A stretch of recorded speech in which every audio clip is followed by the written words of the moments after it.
박주현 비상대책위원장님의 개회 선언으로 제8차 국민의당 비상대책위원회 회의를 시작하도록 하겠습니다.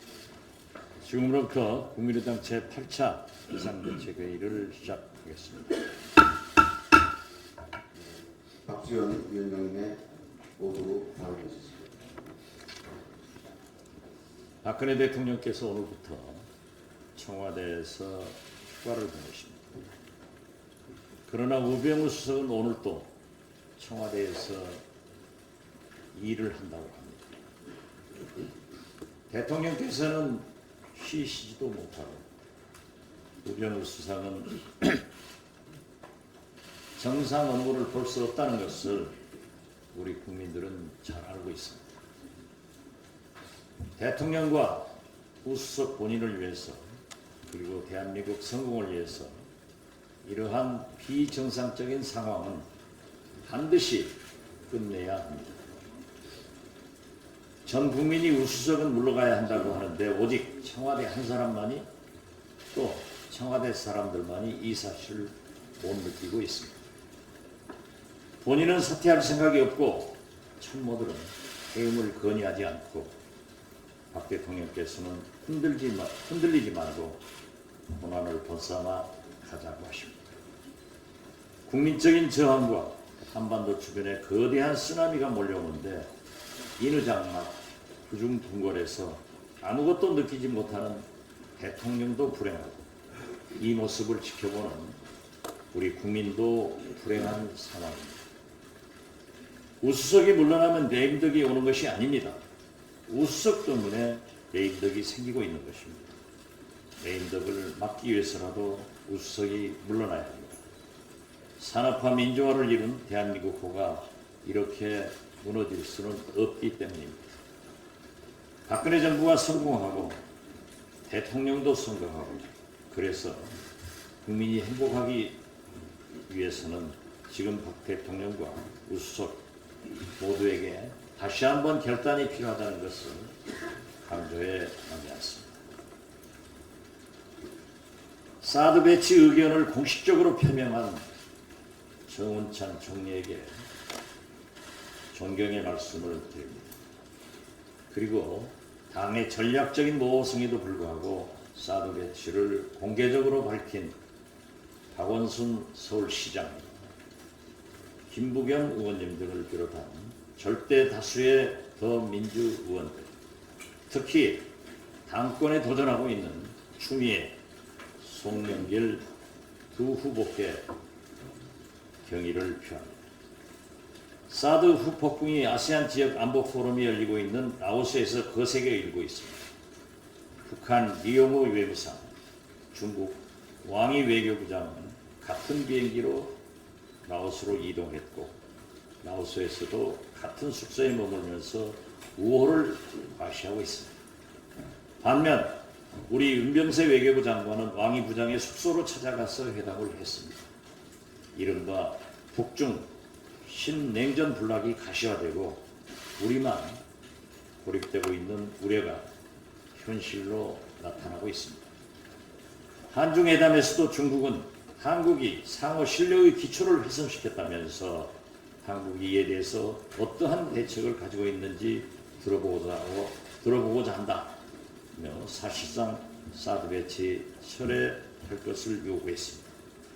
이러한 모습은 사드 배치 결정 과정에서 중국 측과 아무런 사전 논의도 마크 논의도 없었다는 것을 보여주는 것입니다. 만약 중국이 이러한 외교적인 경고 사인을 넘어서 정치, 경제, 군사적 추가 행동에 돌입한다면 우리는 걷잡을 수 없는 분위기에 봉착할 수도 있습니다. 이에 대한 우리 정부의 대책은 무엇인지 묻지 않을 수 없습니다. 정부는 한반도 주변국들과의 외교적 운신의 폭을 넓히기 위해서라도 사드 배치 동의안을 국회에 제출해서 이 문제를 풀어야 할 것입니다. 아울러 더민주도 최소한 국회 동의안 제출 촉구 결의안은 함께 해줄 것을 호소합니다. 오늘 우리 국민의당은 전국 지역위원장과 국회의원 연석회의를 오후에 개최합니다. 총선 이후 첫 번째로 치르는 당의 대대적인 공식 행사입니다. 우리는 오늘 총선 이후 제기된 당 내외부의 각종 현실에 대해 허심탄회하게 토론해서 집권정당, 대안정당으로서의 초심을 다지겠습니다. 특히 오늘 회의는 당의 기초공사에 함께할 현장 책임자 여러분과 함께 생활정치, 민생정치를 위해 골간 조직 건설에 박차를 가할 것입니다. 국민과 당은 특히 언론인 여러분들의 많은 관심과 성원을 부탁드립니다. 감사합니다. 네, 이어서 김정식 위원님 발언하시겠습니다.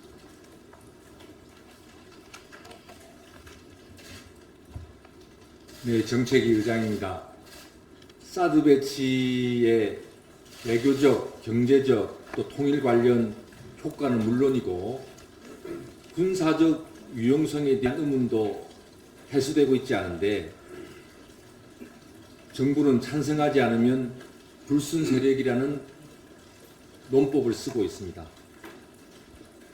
사드 논란을 둘러싼 대통령과 정부의 발언이 우리나라 헌법 정신을 훼손하고 있습니다. 민주주의를 위기에 몰아넣을 수도 있다고 우려하는 목소리도 커지고 있습니다.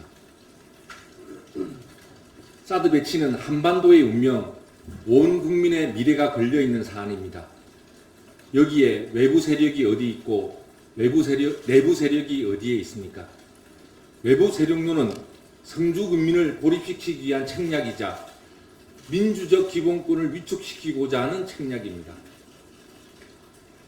사드 배치가 되면 북한군의 최초 타격 대상이 될 수도 있는 성주 국민들과 걱정을 나누면서 종합적인 국익을 따져보고자 하는 사람들에게 불순이라는 딱지를 붙여서야 되겠습니까?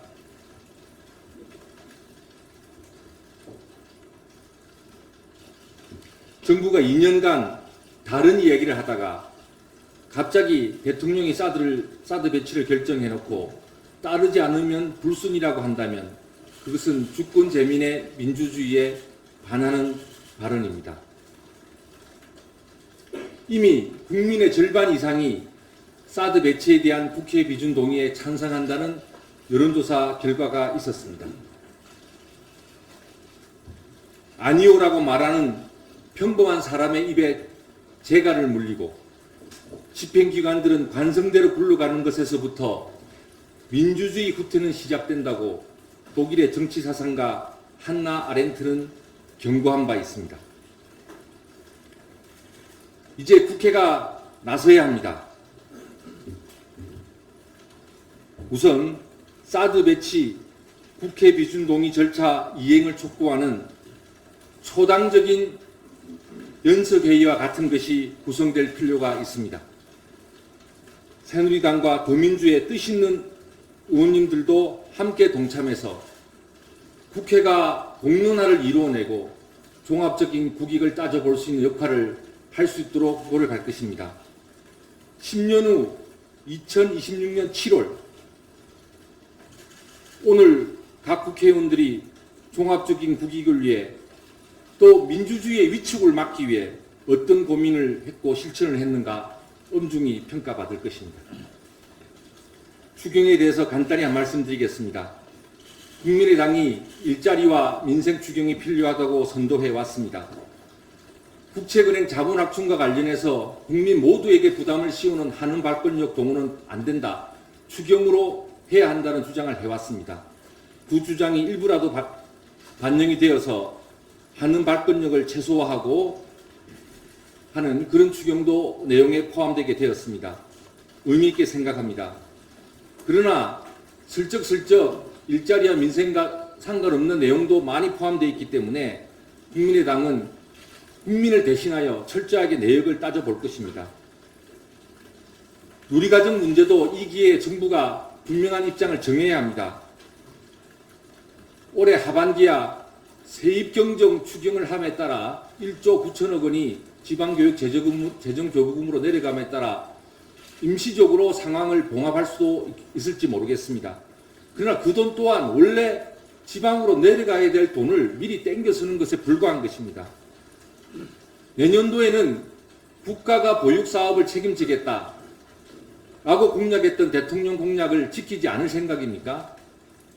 내년 본회사안에 최소한 그 공약을 어떻게 지키고 국가 책임을 얼마나 할 것인지에 대해서는 분명하게 입장을 밝혀야 합니다. 국민의당은 추경 심사 과정 속에서 그것을 구체적으로 따져볼 것입니다. 뿐만 아니라 구조조정이 지연되고 국채은행의 부실이 쌓인 상황, 정부의 지도 감독의 책임이 과연 얼마나 있는지에 대한 문제 등을 청문회 통해서 철저히 규명될 수 있어야 합니다. 그래야만 국민들께서는 이번 추경에 대해 동의를 해주실 것입니다. 이상입니다. 예, 이어서 주성용 대리위원님 말씀해 주시겠습니다.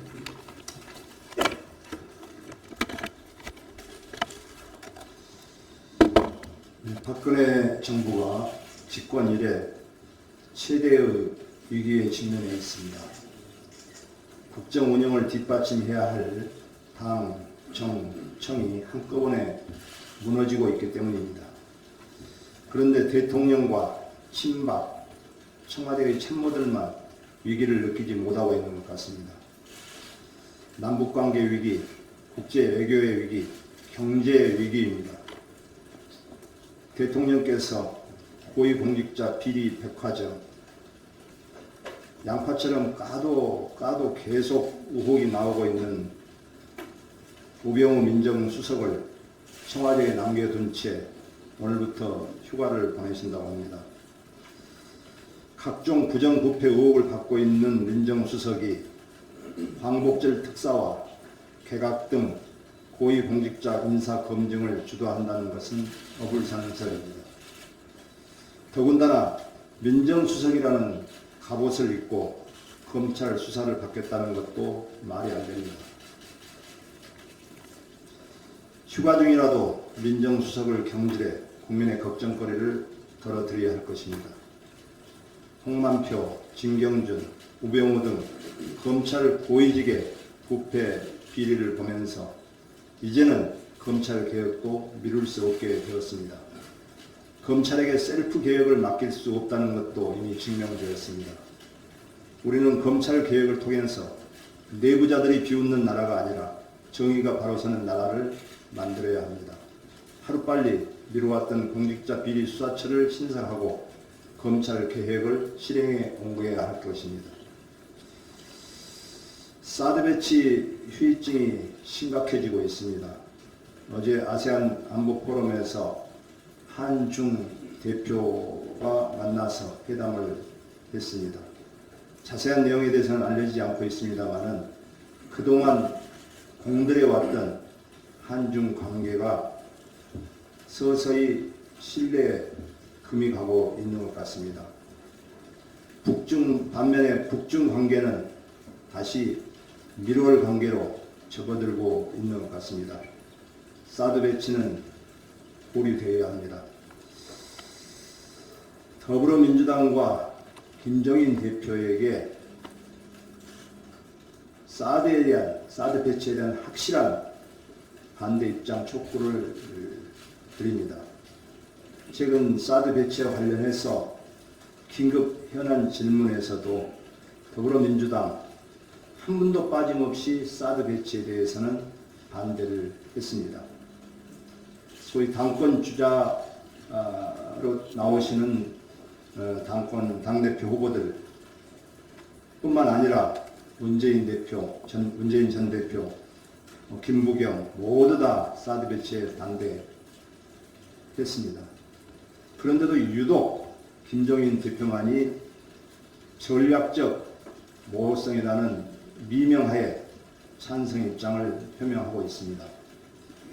제1야당 대표로서 수권 정당이 되겠다고 하는 정당이 정체성마저 애매해지면 안 됩니다. 60년 전통의 야당의 정통성을 무시하는 것입니다. 국민들이 지켜보고 있습니다. 그러면서 김대중 노무현 정신을 있겠다고 하는 것은 잘못입니다.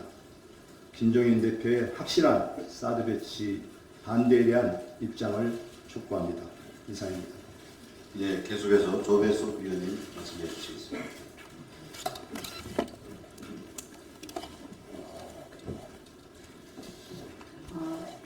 사드 배치 문제로 인한 한중 관계 악화에 대해서 간단하게 더 말씀을 좀 드리겠습니다.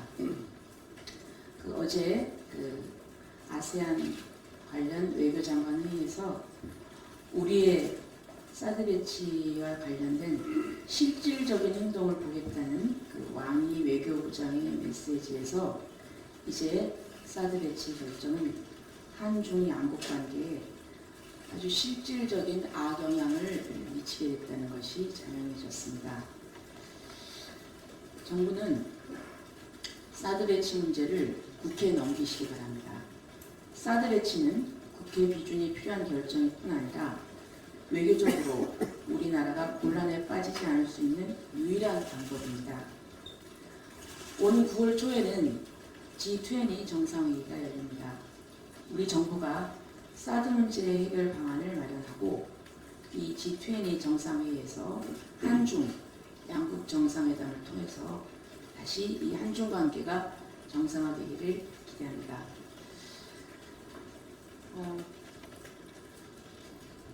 중앙선관위의 공천개입 녹취록 조사 관련해서 직무유기라고 생각합니다.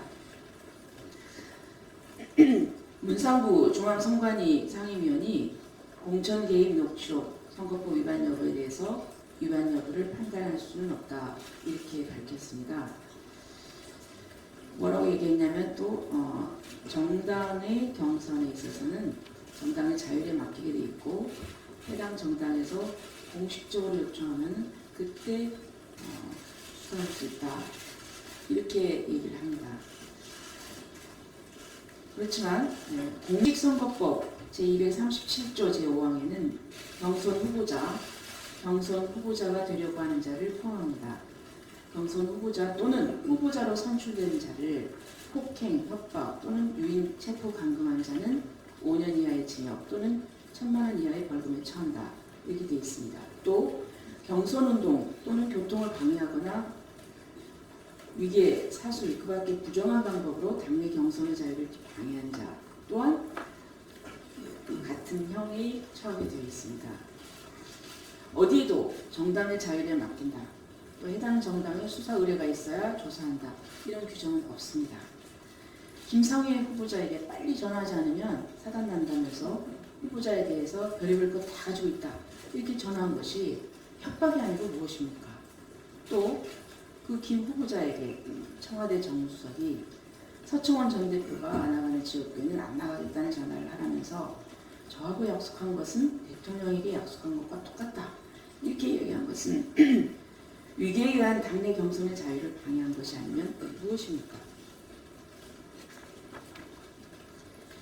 객관적으로 공정해야 할 선관위가 집권 여당의 눈치 보기를 하고 있습니다. 중앙선관위가 김상회 전 의원에게 전화했던 사람들을 고발하지 않는다면 이는 명백한 직무유기입니다. 중앙선관위는 조속히 김상회 전 의원 협박 회유권을 당장 조사하시기 바랍니다. 또 어제 중국 청두에서 G20 재무장관회의 및 중앙은행 총재회의가 열렸습니다. 이번 회의에서는 우리나라의 구조개혁 우선 추진 분야로 여성 등 노동시장 참가율 제고와 과도한 정규직 보호 완화가 제안이 됐습니다. 작년 통계청에서 펴낸 경제활동인구 연보를 보면은 2015년도 여성의 고용률은 49.9%로 71.1%를 기록한 남성에 비해서 20% 이상 차이가 납니다. 여성의 연령별 고용률을 보면 30세에서 30세 사이가 56.9%로 다른 연령층에 비해서 낮습니다.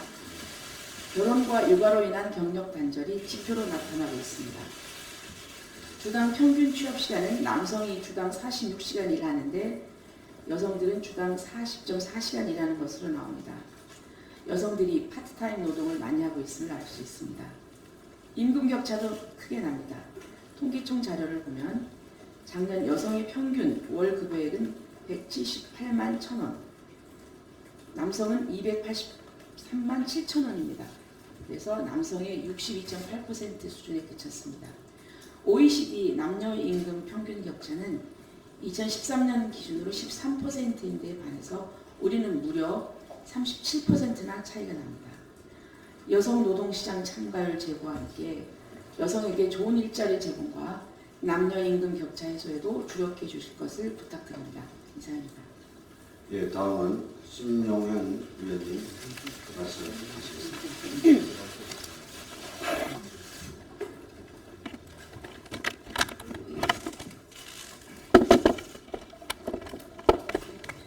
신용현 의원입니다. 지금 우리나라는 저출산, 초고령 사회 진입으로 경제활동 인구는 급격하게 줄어들고 노령화된 부양 인구는 상대적으로 크게 증가해서 국가 존립까지도 논해지는 정도로 아주 심각한 상황입니다. 우리나라 출산율은 연간 1.23명으로 OECD 국가 중 최하위 수준이고 정부는 지난 10년간 80조 원을 투자했음에도 불구하고 출산율 개선에 뚜렷한 성과를 보이지 못하고 있습니다. 우리나라는 경제활동 인구의 절반을 차지하는 여성이 제대로 일할 수 있는 사회, 아이를 낳고 잘 키울 수 있게 만들어 주어야만 이 위기를 극복할 수 있습니다. 지난 5년간 육아휴직 기간과 출산 전후 휴가 기간 중에 고용보험 자격을 상실한 인원이 무려 26,649명이라는 사실은 우리나라의 출산 관련 대책과 수준이 얼마나 절박한 사정인지를 여실히 보여주고 있습니다. 지난주 국민의당은 저출산 해소를 위해 눈치 보지 않는 맘, 편한 출산 휴가, 육아휴직 제도 개선 방안을 발표한 바 있습니다. 출산 전후 휴가를 현행 90일에서 120일로 확대하고 육아휴직과 출산 전후 휴가 현행 30일간의 해고 금지 기간을 90일로 연장하도록 제안하였습니다. 그 후속 조치로 오늘 제가 근로기준법과 고용보험법 등 총 4개 법안의 개정안을 대표 발의합니다. 정부도 지난 22일 우리 국민의당이 선도적으로 내놓은 출산 휴가 기간을 ILO 권고 수준까지 확대하는 방안을 검토하겠다고 밝힌 바 있습니다. 이번 정기국회에서 관련 법안들이 반드시 통과될 수 있도록 당 차원의 최선의 노력을 다하겠습니다. 이상입니다. 예, 마지막으로 김현호 부의원님 말씀해 주시겠습니다.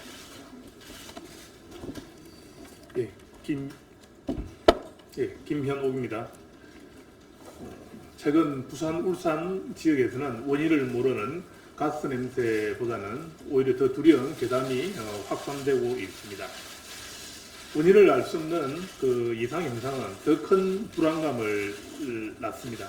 여기에 그 정부 당국의 안이하고 무능한 그 대응이 불필요한 이런 공포와 괴담으로 이어지고 있는 상황입니다.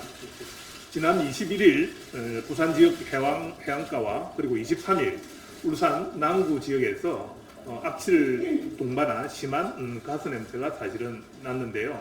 이러한 것들이 가스 냄새가 사라지고 난 이후에도 진정되지 않고 괴담으로 지금 확산되고 있는 그런 실정입니다. 그러나 이 당국에서는 여전히 정확한 원인을 파악하지도 못한 채 이러한 괴담들은 점점 더 확산이 되고 있는 상황입니다. 지난 얼마 전 울산 앞바다에서 강도 5.0의 아주 큰 지진이 있었습니다. 이 지진으로 인해서 부산과 울산 지역의 주민들은 지금도 불안해하고 있는데 이러한 가스 냄새가 더 큰 지진이 올 수 있다는 그런 전조증상이라는 소문도 있고 또한 최근 주한미군에서 생화학무기 방어 시스템인 주피터 프로그램을 진행 과정 중에 이러한 냄새가 났다는 얘기도 있습니다.